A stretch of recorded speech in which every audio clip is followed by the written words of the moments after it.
Hey everyone, welcome back to The Explainer. Today we're diving straight into a massive public health blind spot that is going to completely shatter everything society assumes about aging.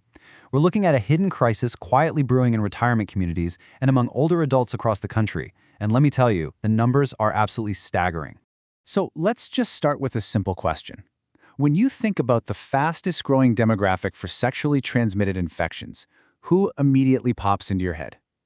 You're probably picturing college students, right? Well, you'd be entirely wrong. The shocking answer here is actually seniors. In fact, syphilis cases among adults 65 and older have multiplied by 10 times between 2010 and 2023. 10 times!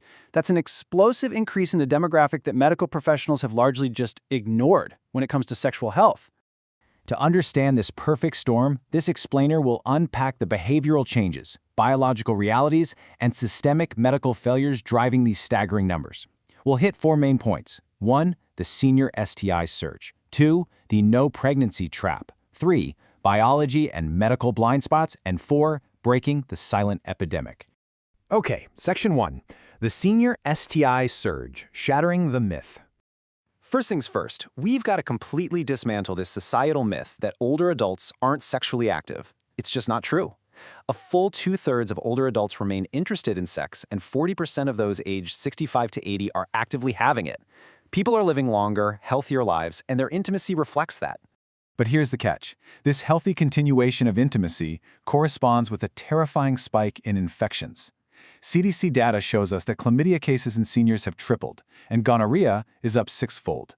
This is a steep, undeniable upward trajectory that is catching public health officials totally off guard. So, yeah, the data proves without a shadow of a doubt that seniors are getting frisky. But, as one source hilariously points out, they're kind of treating precautions like a total relic of the past. Quote, treating penicillin like a forgotten password and safe sex like a rotary phone. It's funny, but honestly, the consequences are incredibly serious. So, what's causing this behavioral shift? That brings us to Section 2, the no pregnancy trap and behavioral shifts. We are basically looking at a behavioral storm fueled by a few key things.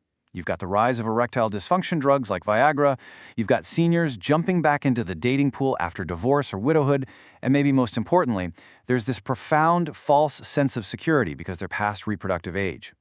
The senior dating pool is rapidly expanding. We're seeing seniors actively swiping on dating apps, sometimes right inside their assisted living facilities. And get this, using dating apps in those facilities actually correlates to a 12% higher rate of STI diagnoses. Wild, right? And the real kicker is that because pregnancy is no longer a concern, condoms just aren't on the radar. A truly shocking statistic shows that only 3% of adults over 60 reported using a condom in the past year. Just 3%. When you mix new sexual networks with a 3% protection rate, an STI surge is basically inevitable. But we can't just blame this entirely on behavior. Let's move to Section 3, Biology and Medical Blind Spots, a systemic failure. The biological reality of aging plays a massive hidden role here. For post-menopausal women, vaginal mucosa is 30% thinner, which makes micro-tearing an infection way easier.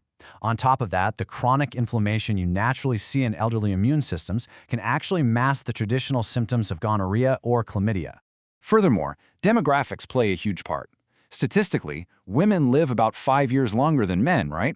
So nursing homes end up with this really skewed gender imbalance, where a smaller pool of men often have multiple partners. This creates rapid, closed sexual networks, where an infection can spread like wildfire. What's truly tragic, though, is the ageist medical bias. Because doctors simply don't expect seniors to have STIs, they are routinely misdiagnosed. 40% of chlamydia cases are brushed off as routine UTIs. And this one blows my mind. Up to 5% of neurosyphilis is mistakenly diagnosed as dementia. Imagine being treated for cognitive decline when all you really need is the right antibiotic. And because doctors harbor their own misconceptions, a staggering 30% of nursing home physicians don't even offer HIV testing to residents 65 and older. They just assume it's not necessary, totally ignoring reality. All right, so what's the game plan here? Section 4, Breaking the Silent Epidemic, Actionable Solutions.